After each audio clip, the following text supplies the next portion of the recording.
It's Heels on Wheels, the racing show by female racers, for female racers, about female racers, featuring female racers, with a few surprises thrown in. Heels on Wheels is brought to you by Renew Salon and Spa, Excelsior Racing, and Dragonflies and Nymphs Creation. And now, here are your hosts. Joining us on the Heels on Wheels radio program, brought to you by the Performance Motorsports Network. I'm your host, Taylor Hyatt, and of course, right here next to me is my right-hand woman, Krista Elise. We are on show number 103, and it may be one of the best ones yet. What do you say, Krista? I'm going to be a little biased, but yeah, I'm pretty sure that this is going to be one of the best ones ever. Oh, yeah, definitely. So, what's going on in your world? So, the season's winding down for me from a racing perspective, but I'm going to get super serious business for a moment. And we have our autism walk, our yearly walk coming up this weekend in Baltimore for Team True Blue. And it's something that Performance Motorsports Network, Heels on Wheels, and, a huge part of the racing community has been really supportive of. So I just want to throw my thanks out there for making our first year better than we ever imagined, raising so much money for Autism Speak. It hits really close to home for me because of my nephew. So, we hope to expand on this for years to come. And it's definitely an awesome cause, no matter, if it hits you right at home or not. It's definitely a good cause to contribute to. And I really wish I could be there this weekend, but I'm going to be at a 3-day Porsche event at Summit Point. So unfortunately, I won't be able to make it, but everyone at Heels on Wheels and PMN will be there in spirit. That's for sure. Well, I love you guys. Okay. I know. Okay. Now let's get our regular Krista back and get rid of the serious one. I know. I got so serious. I didn't know what to say. I was just totally dumbfounded or just dumb. Okay, let's get right into our guest lineup for tonight, and it's a really easy one because we only have one guest, but it's a good one. So, legendary drag racer Bunny Burkett is here with us. We're having her on the whole show because we know she can talk for that long, and we know we can talk to her for that long. So, yeah, it's going to be a good one, so you're going to want to stick around. We also have another great grillin' recipe from Tailgate Grillin' with Sizzle and Scotty. Krista and I decided to leave that up to him after last week, and I'm sure he's really happy about that. So yeah, some things you just have to let the pros do, Oh, yeah. We tried, though. We gave it a valiant effort, I think. We did. We definitely did. And is there a certain logo that seems to enter your garage more than others? Well, it turns out that you're not the only one that this happens to. A lot of families have this, not issue, but this going on in their garage. A Ford family, a Chevy family, whatever. Krista and I are going to be discussing how a parent's car choice can have an effect on their child's choices as well on our Racing Roundtable tonight. But I'm so excited about that. I know, and my family is definitely a Ford family, and I know yours is as well. So I think we're a little biased on this as well. But nah. For now, let's go ahead and move right into our racing news. Krista, what's going on in NHRA? Oh, goodness. Well, not much from the racing perspective, but I did want to throw out there and send our condolences on a serious note again. Second one this show already. NHRA funny car champion Raymond Beadle died at age 70. And, that's a huge loss to the history of NHRA and NHRA funny car. He drove the Blue Max funny car. I don't know if you guys, it was in the 70s, so I don't know if some of our listeners have followed his career or not, but I think he was something like a 3-time national champion, and I mean, he was just excellent. I guarantee a lot of our listeners that will be tuning in to hear from Miss Bunny Burkett will have seen him around and had followed his career as well, and he was also a championship NASCAR team owner. So, he's been around the racing career a long time. So our thoughts and prayers to his family. Let's get into some good news, some good racing news. A little bit of a weird thing going on with Porsche. They rented the Sistine Chapel for a big corporate event. Pope Francis, I guess, is now renting out the Sistine Chapel to whoever feels the need to have conferences or whatever in there. I guess they're a little short on cash. I don't know. But so, yeah, if you're, a Porsche fan and want to go over there and look at the chapel, go ahead, I guess. I don't know. It seems a little weird to me. And Auto Week posted this ridiculous picture of the Sistine Chapel with this photoshopped Porsche in there, and it looked absolutely ridiculous. That's all I have to say about that. I'm gonna, do all of us a favor and probably not comment on that. I just don't know when the Sistine Chapel turned into a Hilton or a show. I mean, I know. But hey, I'm going to schedule my next birthday party there while we're at it. Yes, I always wanted to. All right. Formula E released their circuit diagram for the Miami E-Prix for March. And the circuit, okay, so Formula E, all electric race cars, which first just totally boggles my mind. And secondly, the course only has 8 turns. Seriously, that's like a drag race.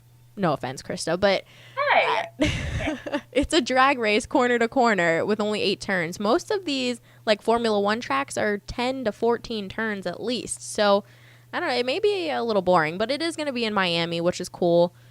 So that's a little bit of cool news, I guess. Oh, did you also see that they are looking at Vegas as a venue now? I saw that Formula One is probably not going to go back to Korea because of pricing and money issues there, but they are thinking about stopping in Las Vegas, which will double the amount of time spent in the U.S. next year. So that would be really cool, and they're gonna race right down the strip. So that would be really, really awesome. I think Las Vegas would be an excellent venue for that. I think so too, and it would bring a better light to Vegas, I think. It would bring a different light, not just casinos and crazy people racing. Oh, sure, because I think the only obviously major race I know out there right now is the one that's actually coming up. It's at the end of October, right before SEMA for NHRA. So that would offer a nice array. And, Formula One, it's a higher end caliber. I don't know how else to phrase that, but I think that, that'll bring a lot more money into the city as well. Yeah. So tell me what you think about this. A lot of bigger car companies are starting to move their products out of the U.S. To save money and everything, but Jaguar Land Rover is thinking about opening up a new factory in South Carolina. They are opening up a new factory in Rio in Brazil in 2016, but they're thinking about bringing their cars into, bringing the factory into the U.S. What do you think about that? I would love to see that. I'm going to say this I'm going to put Kristen's business hat on for a minute because, when I originally got into my profession, I started in Lean Six Sigma, which is huge in auto manufacturing. It is, no bottlenecks, have the cheapest, quickest way to do production work. And I think that, being able to streamline those processes is going to help keep the cost down of these vehicles. So I'd like to see, because, U.S. labor is notoriously a little more expensive. Just, that's our lifestyle. So I'd like to see how that affects the bottom line. Well, do you think that the cars will, probably be made a little bit better since they are going to be made in the U.S. instead of overseas? I'd love to see that. I'd really like to, but, with some of the things that I've been reading about the stuff that they've been missing in new builds on cars and forgetting, little parts and screws, I feel like they're kind of getting sloppy. I'd like to say that a lot of, auto workers are very, take a lot of pride in their job. They've been doing it forever.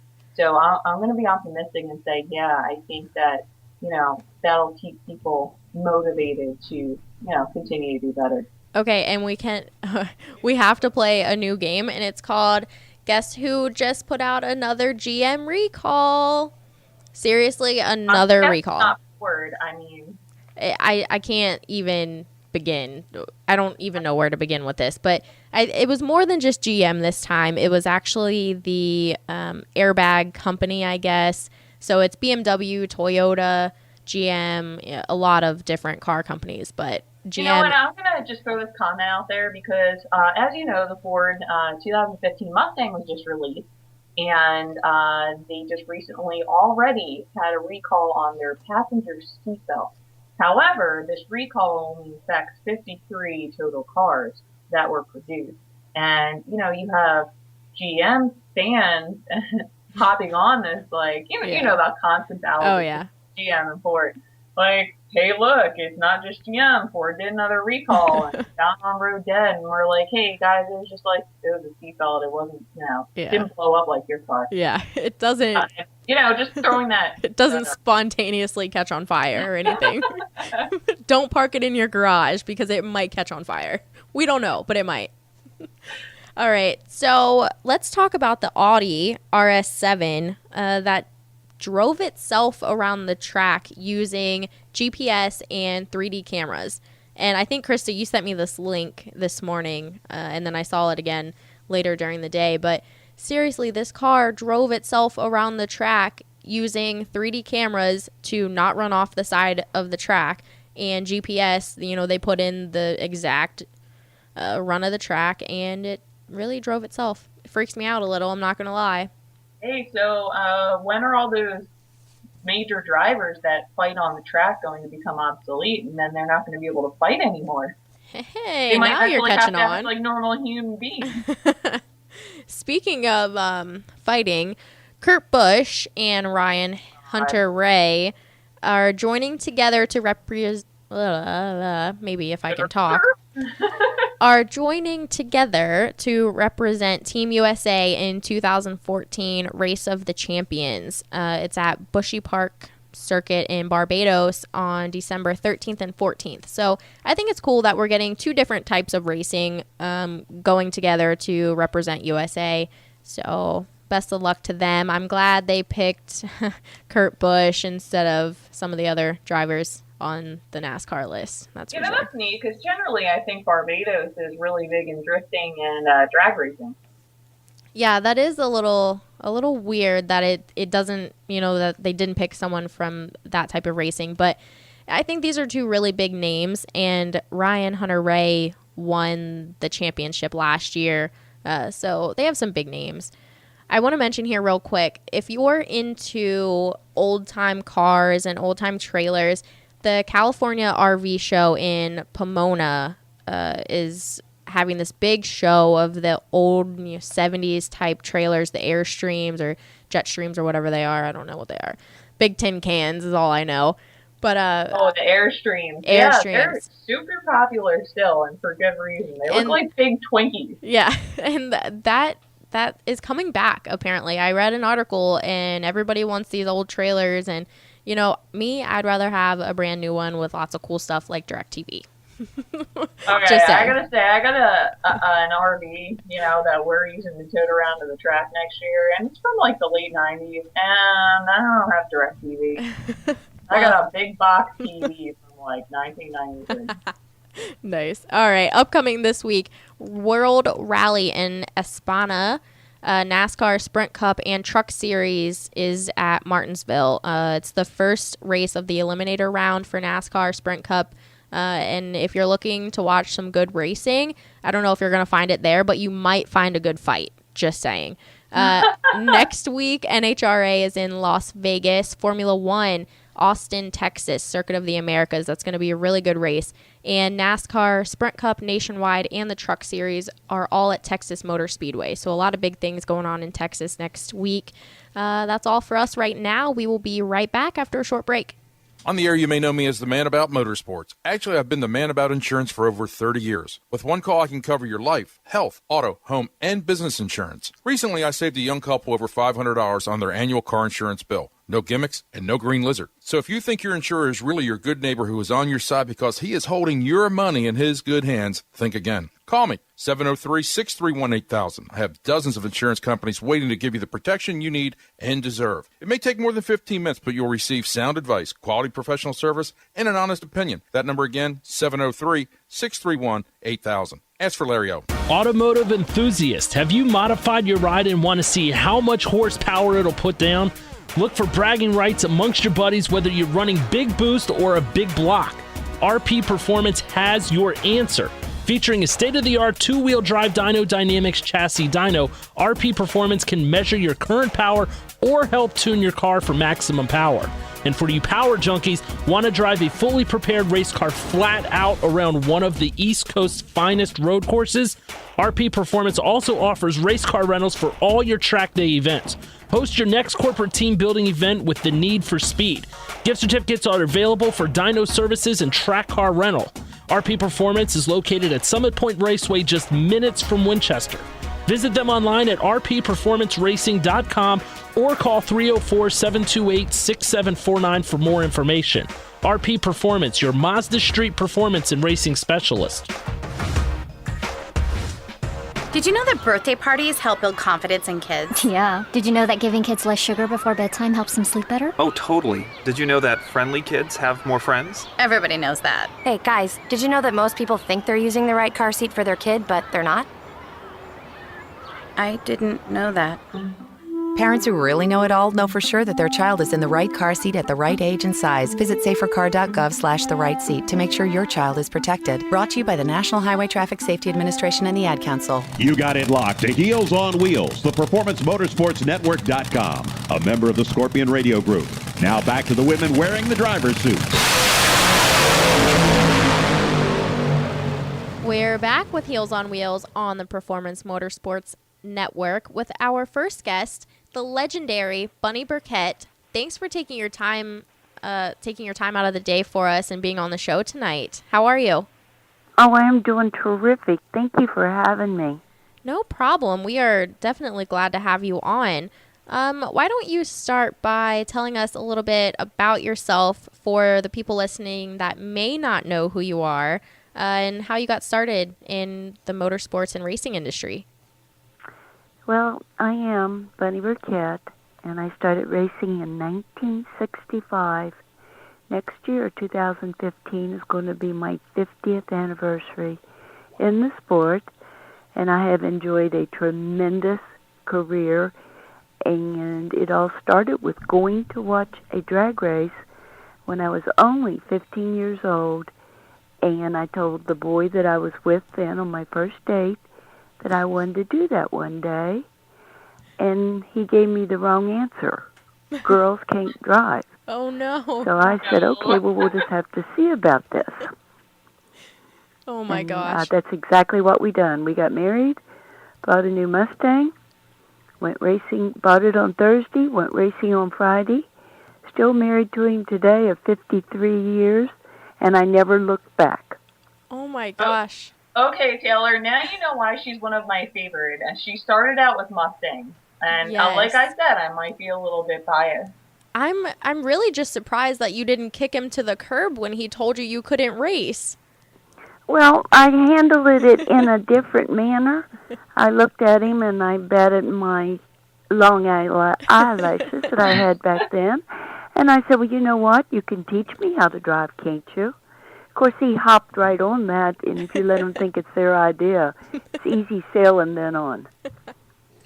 That's so Now, awesome. you actually have had the opportunity to drive all sorts of different types of race cars down the track. So far, if you had to choose one, what has been your favorite? The one that I'm still in today, my alcohol funny car. And as you say, I've driven Top Fuel, I've driven the Pro Mods. There's really not a class in between there or above it, except for jet cars. And I had the opportunity to drive them more than one time, but for whatever reason, I just didn't get the feeling that you have to have when you get near one of these cars as saying, okay, I want to do that. And for whatever reason, I just never felt easy and wanted to be in a jet car. And Top Fuel was an absolute blast. I loved the acceleration and speed. But with every car that I would drive out of my class, I would end up right back at home in the seat of my alcohol funny car. That's my home. That's my office. You know, I have to throw this out there because my husband is a huge fan of yours, and he wanted me to he actually was excited to tell me that when you drove for John Seelock in the Pro Mod car, he was actually on the pit crew. So he's been following you ever since. Oh, my goodness. Well, you know what? Yeah. It's so hard to find people, crew, that want to work as hard as you have to work on these cars, and it surely is good to hear from somebody that had the experience and enjoyed doing it. And I would be really, really happy if he would come to the track and we can all do it again. Yeah, you know what? I know that he would love to catch up too, because actually John Seelock's son, he says, works for you from time to time now. And that's one of his best friends, so I just thought it was a small world. Yes, he does. He has been with us off and on. He is a very, very capable young man that can do anything that he sets his mind to do, and he's allowed to do all the different things that he does. But he is an absolute fabulous crew member, and I wish he had the time to be with me all the time. But unfortunately, we have to work for a living in order to do what we do, which is drag racing. Unfortunately, that's true. Yes, we all would love to be at the track full time, but I don't think any of us really have the chance to do that. So I have to ask, after almost 50 years, next year, does drag racing ever, get old, or have you ever thought about maybe trying a different type of racing, or, just looking for a change in 49 years of racing? No. Drag racing is my family. I have established a tremendous fan base. I enjoy being out here with the fans. I still drive my funny cars as of today, and you heard the funny cars part of it. I currently have a 1975 Mustang, 1989 Corvette, 79 Corvette, and I have 2 Mopar Avengers. So I actually booked the cars in with myself and another driver, and one day I'll have 4 drivers, and we'll book all 4 cars. But I do the Mopar shows, the nostalgia shows, and now I have a Ford that I can do the Ford shows. Next year we're booked into Super Chevy shows already with my little pink 79 Corvette that I've dedicated to breast cancer awareness campaign. Bunny, it's funny you actually went into that, because that was going to be my next question. We're huge on charity here, and I know that breast cancer awareness hits very close to home for you, because you were directly affected.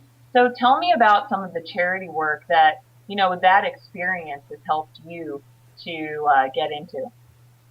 Well, it as it turns out, even with all of the adventures that I've had behind the wheel of a car, and yes, I've crashed, yes, somebody ran into me, yes, my parachutes didn't open, but none of that stopped me in my tracks, like when the doctor walked in and said, "You have breast cancer."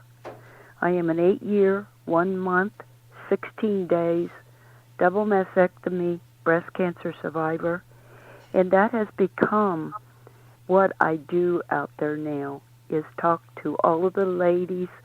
Men bring their wives to the races. They want to see what we do out there.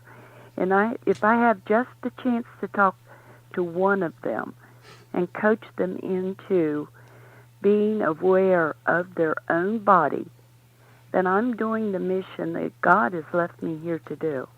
And I use drag racing as a platform to do that. I do the breast cancer walks. I've done the 3-day one in D.C. and slept in the little pink tents. But I get involved in any type of breast cancer, whatever they're doing on a weekend that I have the time away from my racing schedule to do. I donate a lot of my souvenirs to the cause so that they can use them for auctions and one thing and another. But I would say that is what is near and dear to my heart today, and I am so glad that I have drag racing to use as a soapbox. I can get up on it, and they listen to me. Do you think going through the hardships that you've had to go through with your crash and that almost left you paralyzed or worse, and being diagnosed with cancer and all the other things that you've had to go through in your life, do you think that that's made you a better racer, on the track? Do you think you just get to, get in the car and do it and not have to worry about all that stuff? You are exactly right. I feel like a cat with 9 lives. I used 3 of them in one day with the crash. I feel like I used another one with being a survivor of breast cancer, because if we hadn't called it early and done everything that we could do to live, I would have used up one of my lives there. So I don't worry at all about accidents or getting hurt out there in the car, because I really do believe that, number one, when your time comes, you are going to leave here, whether you are ready or not. And number two, I am 69 years old, soon to be 70, and it is such a tremendous, to be able to be out there and do what I do at my age. Can I still cut a 4.0 light? Nah, not without guessing a lot of times. Can I still be competitive? Yes. And I plan on driving, being a team owner, running my cars for as long as I am healthy and do a good job at what I do. And yes, the lingering disabilities from the crash, which is 20 years ago now, on September this past 5th, but it made me a better person, stronger person. It made me be able to meet anything head on. And I believe the crash itself is what made me strong enough to stand up and fight breast cancer instead of saying, oh, worry me, pity me. Don't use your positive energy towards getting better. If you give up, you're going to die. And it doesn't matter if it's breast cancer or anything else, any type of disability that you might have. You have to have the positive energy to overcome whatever God puts in front of you on a daily basis. You know what? I have a question related to up and coming racers, because you've been through so much, and you have such wisdom when it comes to your experiences within drag racing. What would you tell somebody who is an up and coming racer who is still a little bit afraid of failure? Oh, you have to have failure before you can love winning. And trust me, you're going to fail a lot of times, and you are not going to be a winner all the time when you do overcome the fear of, do I want to do this or do I not want to do this? And yes, and then you decide, I love it, I want to do it, and it just makes you stronger on a daily basis to meet as an example, we blew up an engine Saturday night, and you feel like, oh, gee, wow me. But it's all part of drag racing. You pick up all your parts and put them in a laundry basket, and you go home and fix them. But that's all part of racing, and being able to go out there and get behind the wheel, follow your dream, want to be a better driver, being able to accept the win, accept the losses, and be so happy that you have the wins, because there's going to be a whole lot more losses than there are wins. But I ended up with a yellow page full of accomplishments over my 49 years out there. None of them was easy, but every one of them made me a stronger person. And do I have a big head? Do I have an ego? Lord, no, honey. They're all gone long, long time ago. But you have to have an ego and a want to. And I like to say you have to learn to be a good loser, because you can never be a winner if you don't learn how to lose. I think you are not only an inspiration to females in the sport, but everyone in the sport and everyone in general, really. You have so much knowledge about not only racing, but life in general. We are going to take a short break, but we will be right back with Bunny Burkett on Heels on Wheels. If you're a gearhead, you probably go online to those hot rod superstores, drooling over the chrome and speed goodies until you find just the right item for your muscle car, tuner car, truck. But what do you do when it comes to fixing the mom mobile? If you're like most do-it-yourselfers, you head to the strip mall parts store and talk to the "Do you want fries with that?" kid behind the counter. Hold on, Bunky. Did you stop to think where those chain stores are getting the parts that you're installing in the vehicle that's used to transport your family everywhere? They get the cheapest suppliers they can find to sell you the parts at bargain prices. Their limited lifetime warranties? What a joke. Remember the last time Mom's car broke down? You heard about that one for weeks. Don't take that chance again. Excelsior Racing has the quality parts you need for your family vehicle. Parts that you can install knowing you're getting the best for your family. Excelsior Racing. Quality parts, personalized service, affordable pricing, fast to you direct. Excelsior Racing. Online at excelsiorracing.com or call 502-909-2034. Ginger Williams Chevrolet Buick GMC is your Lexington, Kentucky and Corbin Chevy Buick and GMC authority. From pre-owned to the newest models, Ginger Williams is the only place to shop in the Lexington area. Check out their website for your next new or pre-owned vehicle, www.tincherwilliamschevrolet.com. All of the full-line inventory of in-stock and on-order Buicks, GMC trucks, and Chevrolets are right there online. Plus, you can check out what's hot at Tincher Williams on the homepage. Schedule your service appointment. Browse the inventory. Look for Tincher Williams specials. Check out your financing options. See what GM incentives are being offered for your vehicle. You can even shop for new tires at their convenient online tire store and get directions from wherever you are right there. It's all online at www.tincherwilliamschevrolet.com. That's Tincher Williams Chevrolet Buick GMC, located in London, Kentucky. Your Lexington and Corbin Chevy Buick and GMC authority. You got it locked to Heels on Wheels, the PerformanceMotorsportNetwork.com, a member of the Scorpion Radio Group. Now back to the women wearing the driver's helmets. And we're back with Heels on Wheels on the Performance Motorsports Network. Krista and I are here with Miss Bunny Burkett, and she's telling us a lot of inspirational stuff and so much about her life, and we want to hear more. So let's get started. I want to ask this question because I feel like you're going to have probably one of the best answers I've ever heard. So when you started in drag racing, it was very uncommon for women to be in the sport. And now there are multiple women in the NHRA and even more in NMRA. So what do you think has changed in the industry to allow all these women to be part of it? Well, I believe that they stepped up to the plate and they proved that even though we are supposed to be the weaker sex, that we put our pants on the same way that the guys do. And as long as you can do a good job out there, it doesn't matter what gender that you are. We have the best batch of female race car drivers out there now, and they become more and more and more every single day. When I started, there was a couple of them.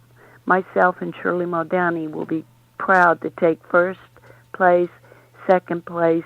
Barbara Hamilton actually had her license before Shirley and I.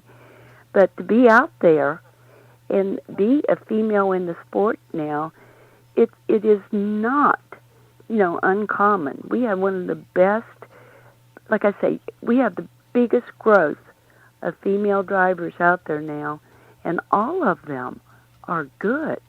They're not just taking their apron off, get behind the wheel, and say, I want to drive this week and take it away from the husband. They're proving that they can drive just as well as a male competitor and that they can do that job. And nothing's changed other than that they have accepted us. And that's the only answer, is we females proved that we can do the same job that they can as far as drag racing goes.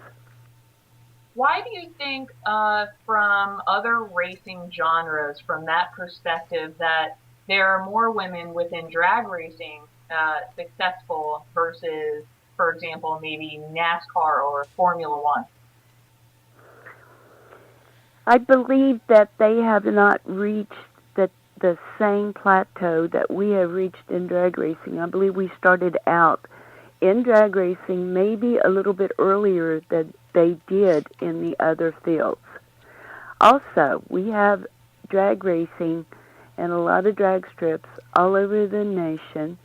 You can start out in any priced vehicle that you want to start out in. I drove the car that I went to get groceries in. That was my first race car. And in the other types of racing, you're not going to drive that car to the grocery store. You're not going to put your groceries in the front seat. You're not going to the drag strip on Friday nights, jacking it up, putting a pair of slicks on it, dropping the headers down, putting a bolt in them, and going out there and racing, and then repeat the procedure, putting everything back, going home, going to the grocery store the next day. I believe that that is why drag racing has more women in it on any class level than you will find in the NASCAR or the other types of racing. You just have to have more money to get started. I think you really, really hit the nail on the head with that one. I mean, price and accessibility. Like you said, you can take anything out pretty much, and it's relatively safe to take your own car out. I want to mention, a lot of males in the sport, and not only in NHRA and drag racing, but pretty much every sport, they have big egos, and, they let that kind of interact with their racing. And want to, argue that they were first in something or they're better or what have you. But it seems like the women tend to try to stick together more. And like you give credit to Shirley Muldowney for being the first woman to be in drag racing and that kind of thing. Do you see that happening a lot where the women tend to stick together more than the men? Oh, absolutely. You would think that a bunch of women together would get all catty. But we don't. We reach out. We touch each other. I'll stand on weekends when I go to the national events or whatever, just to chat with Alexis. Leah Pritchett just happens to be my goddaughter-in-law. She married my godson. So I have firsthand in the pits, across the ropes, in touch with all of the national event type drivers nowadays. And they all talk to each other. You never hear them say, oh, well, that class is easier to drive or mine's harder to drive, because each one of them has accepted what they do in their class, and they are very proud of it. Erica Enders in Pro Stock is an example. That door car is one of the hardest cars out there to drive. I don't believe that sometimes that any particular class gets the respect that it deserves until you've had the opportunity to be behind the wheel. And that opportunity is not going to come to everybody. So they're always going to have their opinion as to which car is harder to drive or which cars are more of a challenge. But the women definitely stick together. We are proud of each other. We text each other on weekends and wish each other luck. And, from California to Virginia, we still do that. And you don't see any of the other male competitors wishing their counterparts do well, win for me, hope you have a great weekend. It's their loss, not ours.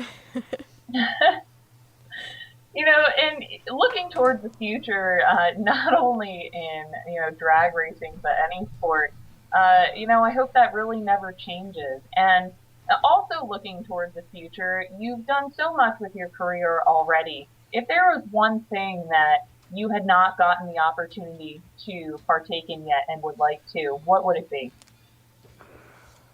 Oh dear, it's like I'm still living my dream every day. I feel so blessed in every category of my life. If if I ever had any regrets, which if I had taken more time in my early years, if I'd spent more time with my two daughters early in life, that would probably been the only thing I would ever change. And if I still had a wish for the future, it would be that the two of them would have just a whole bunch of kids so I could have a lot of grandbabies. Aww. And I could take them all junior dragster racing. I knew that was That's coming. what I want to do with my future. So I get out of the class myself. So I wanna take it, back a little bit, and can you think of your favorite weekend or favorite moment from your 49 years of racing? I'm sorry, I didn't understand what you said. Can you think of your favorite, weekend that you've had, or your favorite moment that you've had in your career in your 49 years of racing? I would probably have to go back to the very, very, very first drag race, where I bought the car on Thursday, took it racing on Friday, won a $5 trophy, and I carried it around for 6 months showing it off. I think my first drag race is still my favorite drag race. Other than being able to accomplish a lot of the feats, I mean, some of the things that I've done, those types of records will not be able to be set again, I would dare say. As an example, I held the record for 24 years and 11 months as being the only female that had ever won a top alcohol funny car national event. And there's a lot of good lady drivers that has been out there for 10 or 15 years. And, it took all of those years until the last couple of years back where Alexis actually was able to accomplish the feat of becoming the second lady to win an NHRA National Alcohol Funny Car event. But Alexis and all the other lady drivers out there, we don't want to be remembered for being a woman driver or a lady driver. We all want to be remembered for being a good driver. And in some cases, a great driver. We don't want to be a female doing it. We're proud that we're able to do it, but we don't want to be remembered as the first female that done this or the first female that done that. I'm just using those highlights as an example to say how proud I am that I was able to be one of the first to do this and this and this and this. Still hold track records today that, have not been broken for whatever reason. And so it's been a real accomplishment to meet each level as I've climbed up the ladder. There's one thing about it, though. I'll never forget how I got up the ladder, so I'm not going to step on anybody when I have to come back down. That is a great point. And I think a lot of people in the business need to maybe realize that point. But unfortunately, we are out of time, and I want to thank you so much for being on with us today. You are, like I said, an inspiration to everyone, and we will definitely catch up with you in the future. Oh, you girls are doing a terrific job. I call you girls because I don't have a clue how old you are, but anybody next to me's got to be a girl. I had a T-shirt once that said blood, sweat, tears, years, and heels. I wore high heels in my fire suit, proven by a picture that floats around the internet as the most popular handout I ever had. And I'm standing in pink high heels in my fire suit on the starting line at Bristol, Tennessee. That's awesome. I have to get one of those and wear it when I race NMRA next year. Yep. Well, good luck to you, and thank you for having me on. I've just had a terrific time let's do it again because we barely scratched the surface here. That was my thought exactly. Okay, thank you so much for being on with us. This has been Taylor Hyatt and Krista Elise with Bunny Burkett on Heels on Wheels. We'll be right back after a short break. How would you like to win a brand new Corvette? Larry O's got all the details. WinYourNewCar.com. Enter America's #1 dream car giveaway contest at WinYourNewCar.com. Complete the puzzle the fastest and win a new Corvette tax-free. Come on, stop dreaming, start driving with WinYourNewCar.com. Now it's time to shift gears. Here's Leonard from Cotman. All shook up. More after this. Car problems? You can trust your local Cotman man. Cotman has a 40-year history as a leader in car repair and making happy, satisfied customers. Whatever's wrong with your car, SUV, or truck, Cotman will check it out free using state-of-the-art diagnostic equipment. Don't take chances with your car. Bring it to Cotman and let your local Cotman man show you why they are America's transmission and total auto care experts. Visit Cotman.com to download money-saving coupons. Cotman. Real service, real fast. You ever notice when you're driving on the highway, after a high rate of speed, you just barely touch the brakes and the whole front of the car starts to shake? Doesn't necessarily mean that your front end is out of alignment. Cotman Transmission's Total Car Care also can inspect your brakes, your front end, and your wheel bearings. Cotman Transmissions in Manassas, Virginia offers a free 21-point check. It consists of road testing your vehicle, a thorough visual inspection, and an electronic scan of the computer system. This goes a long way. Come see us. See Leonard and the fine folks at Cotman of Manassas, 9113 Mathis Avenue in Manassas. Give them a call at 703-365-7200. Did you know that birthday parties help build confidence in kids? Yeah. Did you know that giving kids less sugar before bedtime helps them sleep better? Oh, totally. Did you know that friendly kids have more friends? Everybody knows that. Hey, guys, did you know that most people think they're using the right car seat for their kid, but they're not? I didn't know that. Parents who really know it all know for sure that their child is in the right car seat at the right age and size. Visit safercar.gov/the right seat to make sure your child is protected. Brought to you by the National Highway Traffic Safety Administration and the Ad Council. This is Heels on Wheels on the PerformanceMotorsportNetwork.com. Now back to the fastest ladies on four wheels. I just can't even get over that interview we just had with Bunny Burkett, but we are going to move on somehow and go right into Scotty's new recipe for us this week. Krista and I tried to take over for him last week, but it just wasn't happening. So here's a brand new recipe from Tailgate Grillin' with Sizzlin' Scotty. Taylor, thank you very much, and it is Sizzlin' Scotty, and we're ready for another fantastic recipe. At the Tailgate, we like to try to do things different. And one recipe I'm going to give you today is for beef short ribs. And this is a great recipe to prepare at home, get it all perfect, take it to the tailgate, throw it on the grill, get it warmed up, finish it off with style. So we're going to get right into this. The recipe is pretty simple. For the ribs, we're going to use a 1/4 cup of flour. We're going to use 1 tablespoon of Creole seasoning, and that's basically just your favorite rub. We're going to go anywhere from 8 to 24 beef short ribs. This is going to be in the neighborhood of anywhere from 4 to 12 pounds. They come in varying sizes, but you want to get a good quality beef short rib. 1/4 cup of olive oil, 2 large onions sliced into really thin slivers, 2 green peppers, again, sliced into really thin slivers. We're going to go with 4 jalapenos, seeded and minced up nice, 3 bay leaves, some kosher salt and black pepper, and that's just going to be to taste.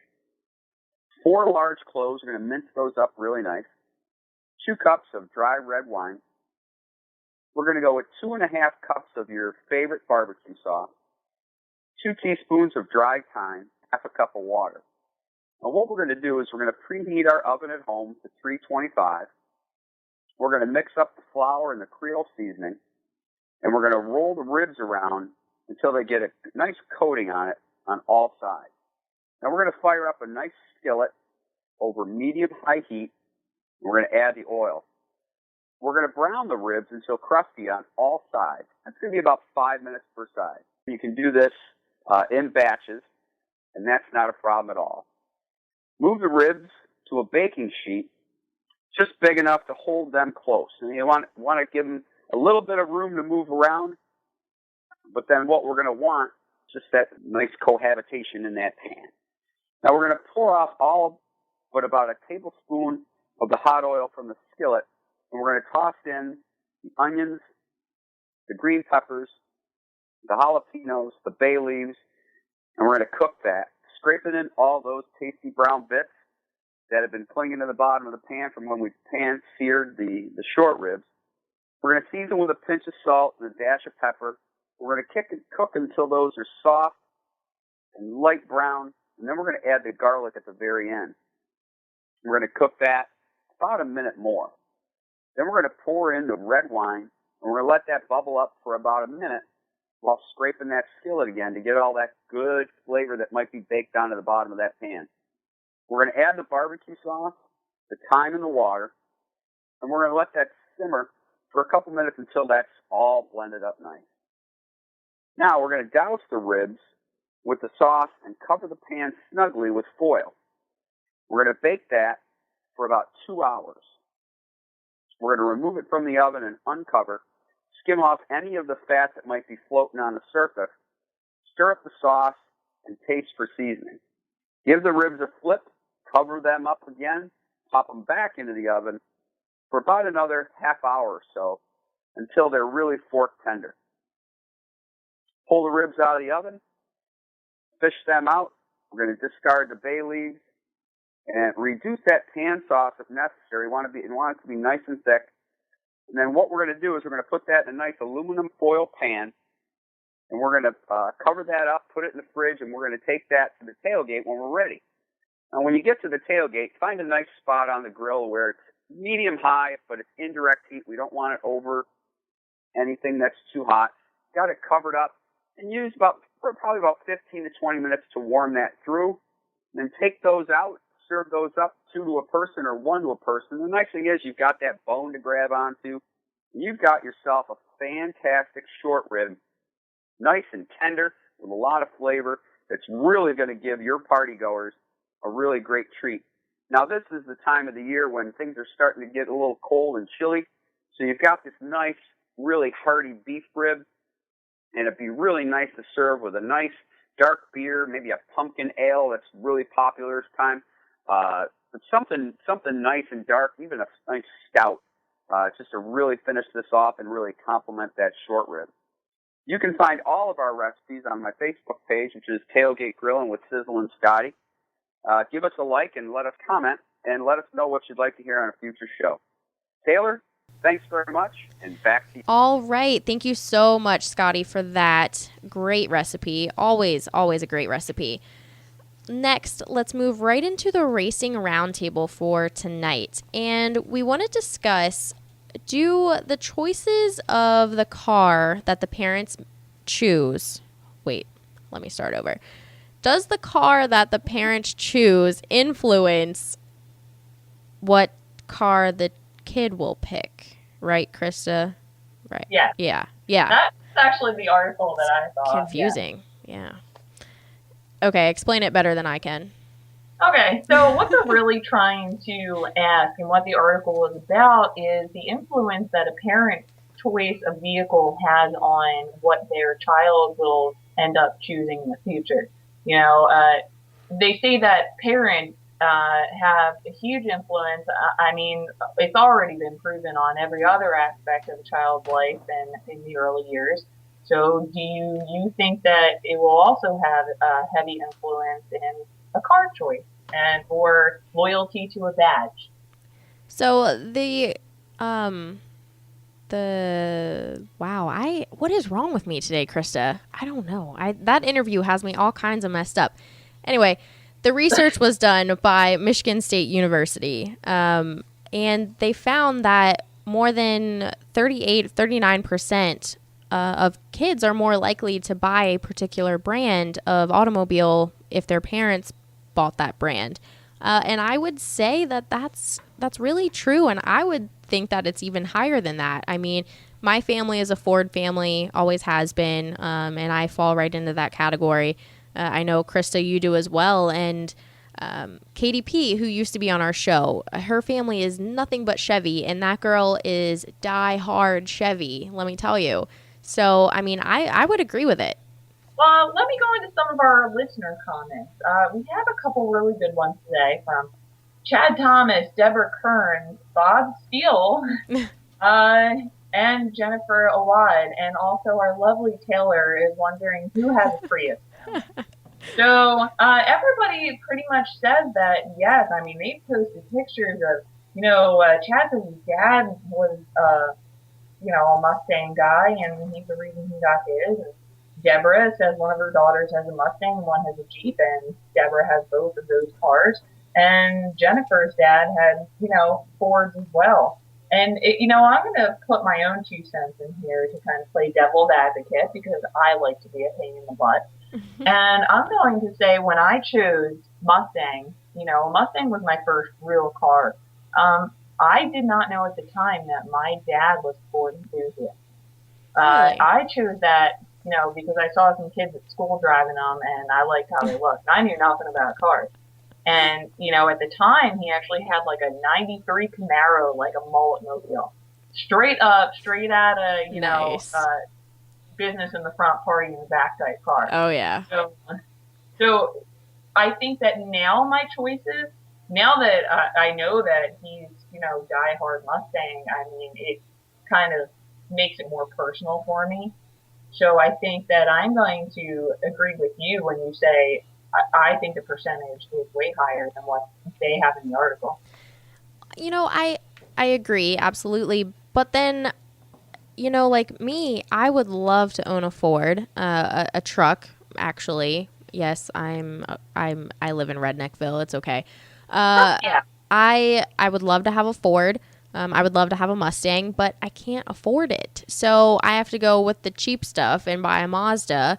And no one in my family has a Mazda. They don't. Well, I take that back. See, my dad followed me, and he went and bought a Mazda as his rally car. So Mazda is, or at least used to be a Ford product. Right. So we're still in the same bloodline, I guess. But I want to mention in this article, they were talking about how the companies would lower prices on entry-level vehicles to attract the young people and then raise the prices on the higher-end vehicles. So once they're hooked, they will go ahead and buy those bigger, the SUVs, the trucks for the higher price after you get hooked on the lower models, the Matrix, the whatever. And then you're going to go up and buy the high-price stuff. Conversely, though, more incentives could be offered on SUVs or other high-end vehicles to snag the older customers, price the minivans really high. That way the mom buys the Dodge minivan and then the kid goes and buys the Dodge Dart. I mean, no offense, but I've never seen a kid say, man, mom has this rockin' minivan. I would really like that as my first car. The company, not the car. I know, but, I know. That could be that or possibly a Prius because we have not had anybody to own up being a Prius family yet. There could be certain cars that are excluded or actually hurt the percentage of people who would go with their parents' choice of that. Yeah, if my dad drove a Prius, I might have to disown him. I'm just saying. I don't think I would follow the trend. He did own a Chrysler at one point. What were those little cars called? Oh, I can't remember. Like a Laser? No, it was, I don't know, but it was dumb, and he looked like a clown in a clown car. Like, he's so big, and the car was so small. I'm like, Dad, what are you doing? No. So I didn't follow that trend either, but Ford all the way. But yeah, I think my final thoughts, I think a lot of kids will choose what their parents choose, just like anything else. Even bad habits, kids will pick up on. So the good ones, they will probably pick up on too. And I don't think it's, strictly related to, people who appreciate performance cars. I think this goes for, Honda Civics and your little Mazda too. My little Mazda, baby Mazda. All right, that is a wrap for this week's edition of the Heels on Wheels radio program. We'll be back next week with even more amazing guests. Thanks to our guests this week, drag racing legend Bunny Burkett. For more tailgating recipes, like Chef Sizzle and Scotty's Facebook page, facebook.com/tailgategrillin with Sizzle and Scotty. You can follow us on Twitter at PMN Heels Wheels and like us on Facebook, Heels on Wheels radio program. Our hosts have been Krista Elise and myself, Taylor Hyatt, and of course the guy behind the boards, the one and only Cougar Michaels. Thanks for listening. Now let's go racing. Heels on Wheels is a copyrighted production of www.performancemotorsportsnetwork.com, a member of the Scorpion Radio Group, Incorporated, and may not be rebroadcast, replicated, or saved in any media without the explicit written permission of PMN.